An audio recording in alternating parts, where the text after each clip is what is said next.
Hola, ¿cómo estás? Que Dios te bendiga. Hoy tengo una pequeña reflexión para compartir con ustedes.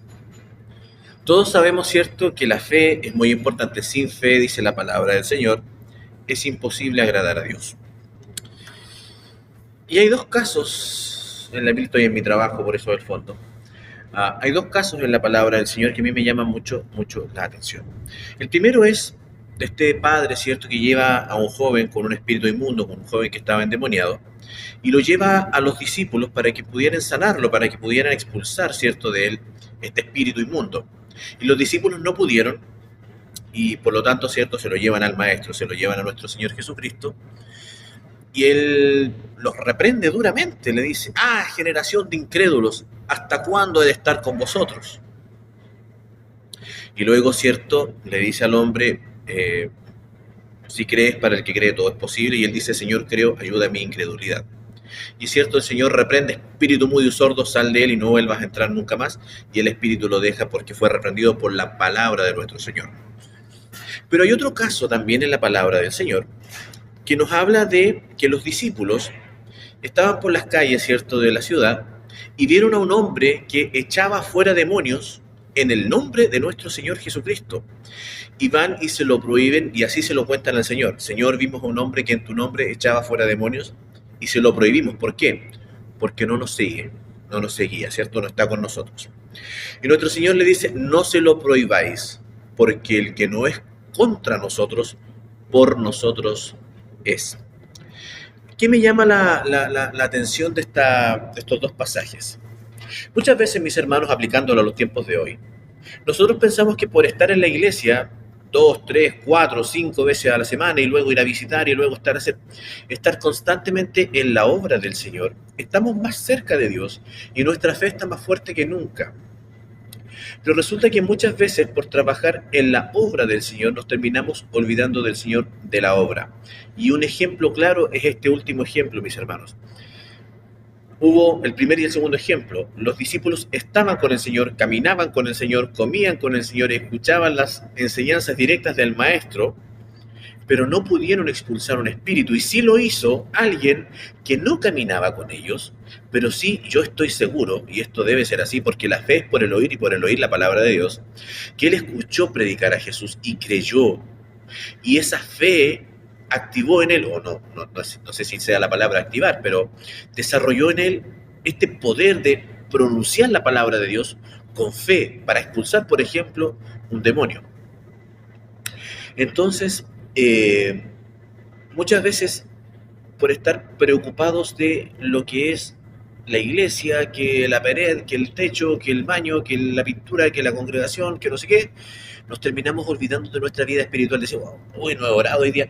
Ah, pero ¿por qué voy a orar si a la tarde voy al culto? En el culto se ora dos veces y oraciones de 3 minutos. Uy, no he leído la palabra. Ah, pero si en la noche voy al culto y hay una predicación, ahí escucho la palabra. Resulta que la palabra a veces no está bien explicada. Hay gente que ni se prepara, se parece que abren la Biblia, dicen que por fe y la abren al azar. Y no son capaces de entregar todo el contenido que está. No hay preparación, no hay unción, y no son capaces de entregar la maravilla, ¿cierto?, el tesoro que está en las Escrituras. Entonces, el estar en la obra no puede apartarnos de nuestra vida devocional, no puede apartarnos de nuestra vida de oración, no puede apartarnos de escudriñar la palabra, no puede apartarnos de hacer estudios bíblicos para nosotros mismos, no necesariamente para compartirlos. Entonces, para mí, mira, yo no sé quién era este hombre, la Biblia no lo dice, no dice su nombre, no dice qué pasó con él después.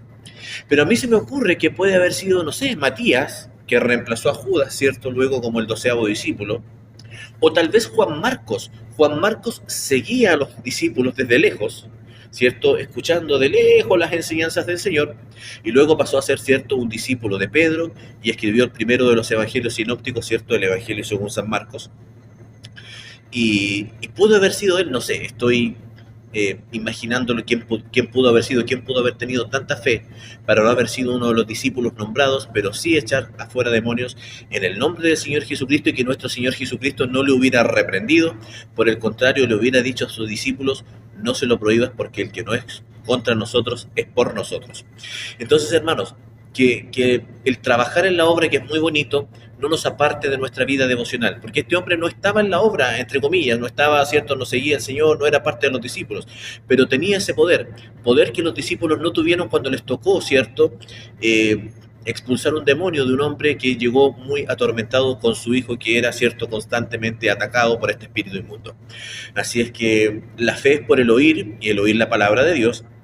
Y en estos tiempos, ¿cierto? Esto cuando fue escrito, las personas no sabían leer, habían 2 o 3 en el pueblo que sabían leer, pero hoy día todos podemos juntar el tetragrama Dios, ¿cierto? Todos podemos juntar 4 letras, todos podemos mejor o peor entender un texto cuando lo leemos y rogarle la inspiración, ¿cierto? Y la revelación del Espíritu Santo para poder entender el significado de las Escrituras.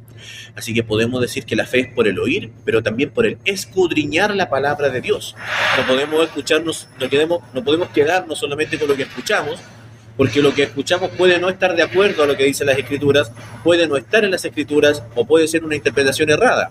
Así es que nosotros siempre debemos estar haciendo nuestras propias interpretaciones en oración, en temor, en ayuno, y con una disciplina, ¿cierto?, para que el Señor por misericordia nos revele el significado de sus Escrituras. Así que, mis hermanos, la invitación es a caminar con los 2 pies, trabajemos en la obra, pero no nos apartemos de Dios, no nos apartemos de nuestro Señor Jesucristo y no nos apartemos de nuestra vida devocional. No vendamos nuestra primogenitura por un plato de lentejas. Que Dios te bendiga.